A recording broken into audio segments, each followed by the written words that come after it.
Welcome to the Emotional Balance Sheet, the financial planning podcast for parents who are senior level professionals with kids in school or college. If you're tired of stitching together 4 different specialists to run your financial life, you're in the right place. I'm Paul Fenner, certified financial planner, enrolled agent, and founder of Tama Capital. I also have 4 kids, including a set of triplets, so I know the pace. Let's get into today's conversation. Hi, and welcome back. Doing well with money isn't about how smart you are or where you went to school. It's just about having the right behavior, patience, control over greed and fear, long-term thinking. I would agree that quote from Morgan Housel that I just cited, I've used it in some form myself. But lately I've been thinking that for families I work with, that quote describes the starting line, not the finish. Because here's what I actually see people do. People sitting across from me are not impatient. They are not greedy. They did not sell in March of 2020. They did not sell in March of, or the whole year of 2022 for that matter. They've been saving into a 401k since they were in their early 20s. The behavior is fine. The behavior has been fine for 2 decades. And their finances, for whatever reason, is still not where they want to be. So today I want to talk about what behavior does not fix. Because I think a lot of people in demanding jobs are being told to work on patience when patience was never the problem. So let me start with a question I've started asking when I meet new families, and typically they have dual income. It's who decides how much stock your family owns? Not who picked the funds. Who decided the number? And most of the time, the answer is nobody.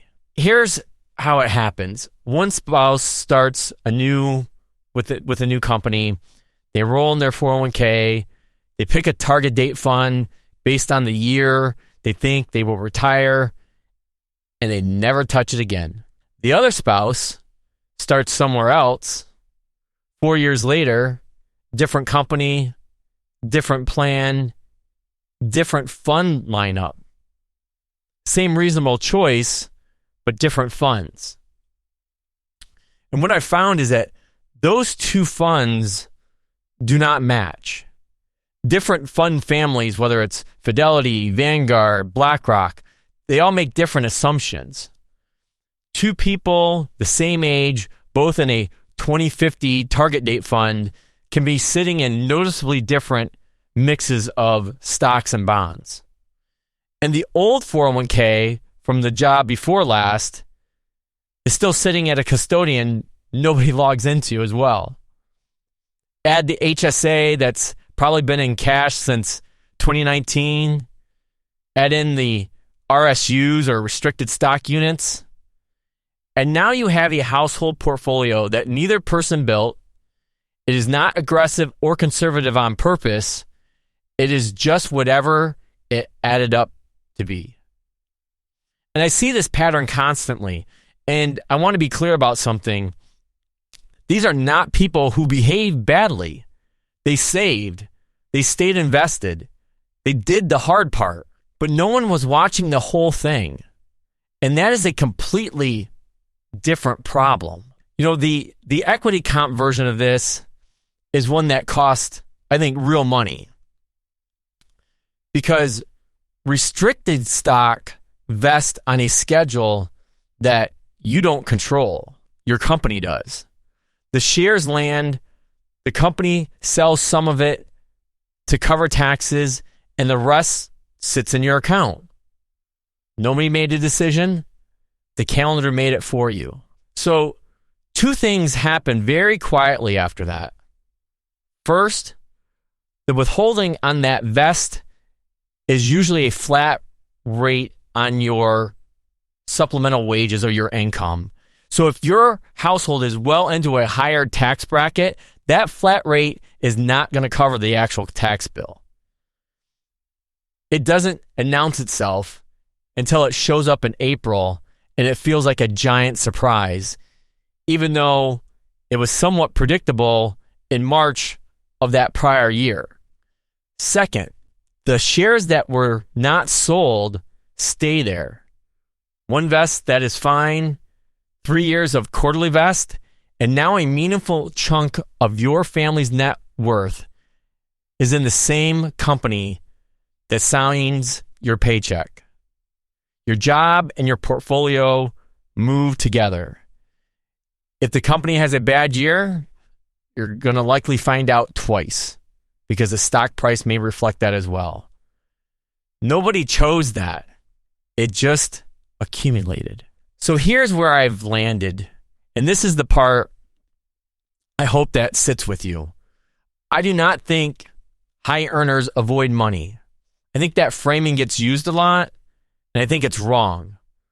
You run teams, you manage multi-million-dollar budgets, you hit deadlines for a living. What gets avoided are the decisions with no due date. Open enrollment has a deadline, so it gets done. Maybe badly, but it gets done. Taxes have a deadline. The mortgage has a deadline. But nobody sends you a reminder about who inherits your 401k. Nobody flags you that your two retirement plans have never been looked at in the same sitting at the same time. There's no forcing function, so it sits for decades or for years or potentially a decade. I've seen this beneficiary designation still name a parent or somebody else who passed away years ago on accounts worth, pretty sizable amounts. And these belong to people who run departments of hundreds of people. That's not carelessness. That's a decision with no deadline attached to it. A lot of senior professionals' financial lives don't collapse from bad behavior. They drift from unknown decisions. And I'm saying all this as someone who's not immune to it. I mention this all the time on the podcast. Teresa and I, my wife, we struggle with a lot of these different things. This is what I do for a living, and there are still things in my own house that only get handled because I manufacture a deadline for them. A good example, and I've shared this with clients before, is I started counting the summers. My triplets will graduate in May of 2029. Counting the one that we're standing in right now, that's 3 left. 3 more summers with all of them and our plus one under one roof. I did this not because I'm organized. I did it because be present with your kids is a decision with no deadline. There's no open enrollment window. Nothing forces the issue. And so it just quietly does not happen. Week after week, I'm going to answer one more email. I'm going to have one more phone call. And Teresa, she gets really emotional and often reminds me of the number out loud. And I understand why. But we keep saying it because the number is the deadline we built for ourselves. Same failure mode, different account. So open both of your retirement plans in the same browser window. Yours, your spouse's, your partner's, and write down what percentage of each one is in stocks and bonds. You don't have to change anything. You don't need to rebalance. You don't need to make a decision, but just find out whether anybody's ever picked that number that you just found. Because behavior got you here. Patience, long-term thinking, not panicking, that is real, and it is why you have something worth organizing. But behavior is the floor. Somebody still has to own the decisions that no one put a date on.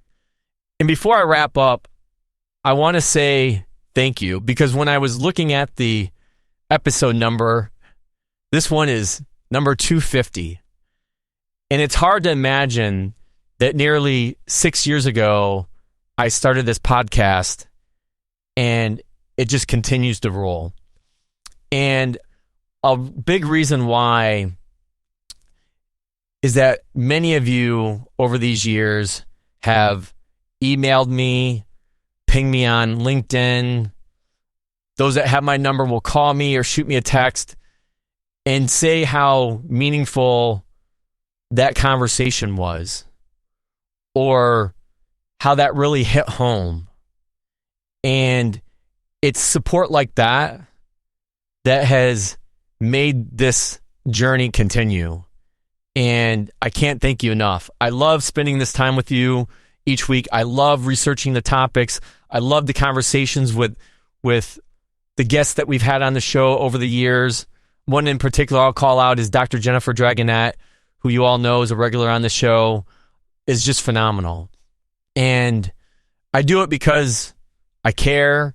I do it because I hope it helps you in some small way, not only with your financial life, but your personal life as well, because I share a lot of things about my personal life here with Teresa, my wife, and our triplets plus one. And I think it's important. I think it's important for you to know me and the things that we go through as a family of six aren't altogether different from what other families go. We're all human.